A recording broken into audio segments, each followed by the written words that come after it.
मध्य प्रदेश के एक गांव में एक छोटे से कच्चे मकान में सुमित्रा देवी, उनका बेटा अनूप और उसकी पत्नी प्रिया रहती थीं। परिवार गरीब था लेकिन इज्जतदार। अनूप दिन रात मेहनत मजदूरी करता, लेकिन कमाई इतनी हो पाती कि सिर्फ 2 वक्त की रोटी का जुगाड़ हो सके। कई बार तो स्थिति इतनी खराब हो जाती कि घर में राशन ही खत्म हो जाता। प्रिया, देखो तो जरा आस पड़ोस की बहुओं को, सुबह सुबह ही सारा काम निपटा लेती हैं। और तुम्हारी हालत देखो, बस खाना और सोना, यही तो आता है तुम्हें। माँ जी, मैं हर काम के लिए तैयार हूँ। आप जो भी कहेंगी वही करूँगी। हाँ, तुझसे क्या होगा, तेरे हाथों से कुछ बनने वाला नहीं है। प्रिया का दिल इन बातों से छलनी हो जाता, लेकिन वह चुपचाप सब सह लेती। उसका विश्वास था कि सास की सेवा और सम्मान करना उसका फर्ज है। एक दिन ऐसा आया जब घर में आटे का एक दाना भी नहीं बचा। अनूप काम की तलाश में दूसरे गांव गया हुआ था और कुछ दिनों में लौटने वाला था। सुमित्रा देवी चिंता में डूबी हुई थी। प्रिया, आज खाने का इंतजाम कैसे होगा? तेरे पास कोई उपाय है? प्रिया ने कुछ पल सोचा। माँ जी, आप फिक्र न करें, मैं अभी जंगल से लकड़ियाँ इकट्ठी करके लौटती हूँ। उन्हें बेचकर कुछ न कुछ इंतजाम कर ही लूंगी। प्रिया ने दृढ़ निश्चय से एक कुल्हाड़ी उठाई और पास के जंगल की ओर चल पड़ी।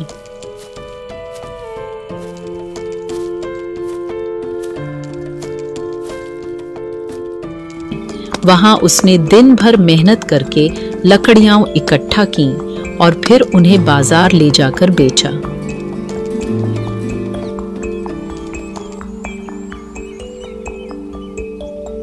इतने से पैसों से क्या होगा? ये तो एक वक्त के खाने के भी काफी नहीं है। पहले दिन मिले पैसे बहुत कम थे, लेकिन प्रिया ने हार नहीं मानी।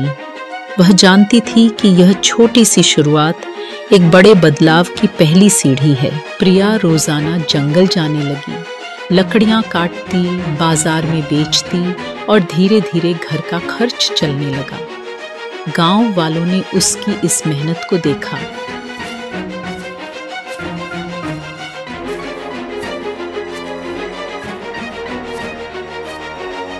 अरे, ये तो जंगल जंगल लकड़ियां काटकर अपने पति के मर्दानगी को शर्मसार कर रही है। देखो, अनूप की पत्नी प्रिया कितनी मेहनती है।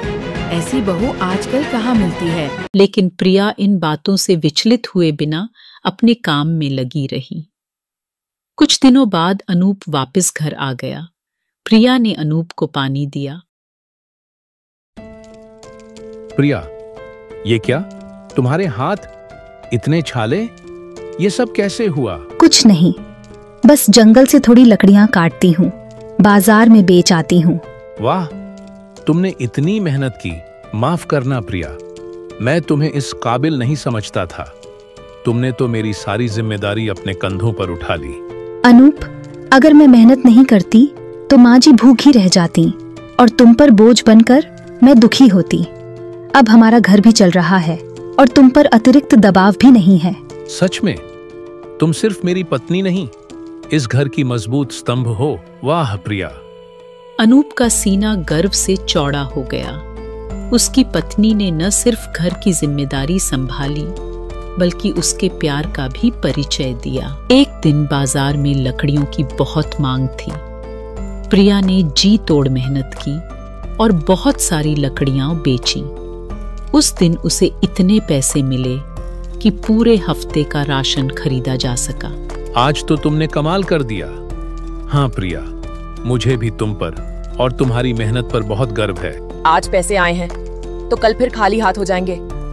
वक्त कैसे गुजरेगा? सुमित्रा देवी की बातों से प्रिया विचलित नहीं हुई, क्योंकि अब प्रिया के पास आत्मविश्वास था। वह बोली, माँ जी, अब आप चिंता न करें। मैंने एक छोटा सा बचत का बॉक्स भी शुरू किया है। थोड़े थोड़े पैसे जमा करके हम आने वाले कठिन दिनों के लिए तैयार रहेंगे। प्रिया के इस दूरदर्शी सोच और लगातार की गई मेहनत ने आखिरकार सुमित्रा देवी का दिल जीत लिया। एक रात सुमित्रा देवी ने प्रिया को अपने पास बुलाया। बेटा, मैंने तुम्हें बहुत दुख दिया। मुझे तुम पर गर्व है। तुमने साबित कर दिया कि इंसान चाहे तो मेहनत से हर मुसीबत का सामना कर सकता है। माँ जी, ये तो मेरा फर्ज था।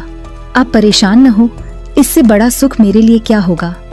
हम दोनों मिलकर हमारे घर को अच्छे से चला रहे हैं। उस दिन के बाद से घर का माहौल बदल गया। प्रिया की मेहनत ने न सिर्फ घर की आर्थिक तंगी दूर की, बल्कि परिवार के रिश्तों में प्यार और सम्मान की नई रोशनी भी भर दी। अनूप ने भी गांव में ही एक छोटा सा कारोबार शुरू कर दिया और तीनों मिलकर खुशहाल जीवन जीने लगे।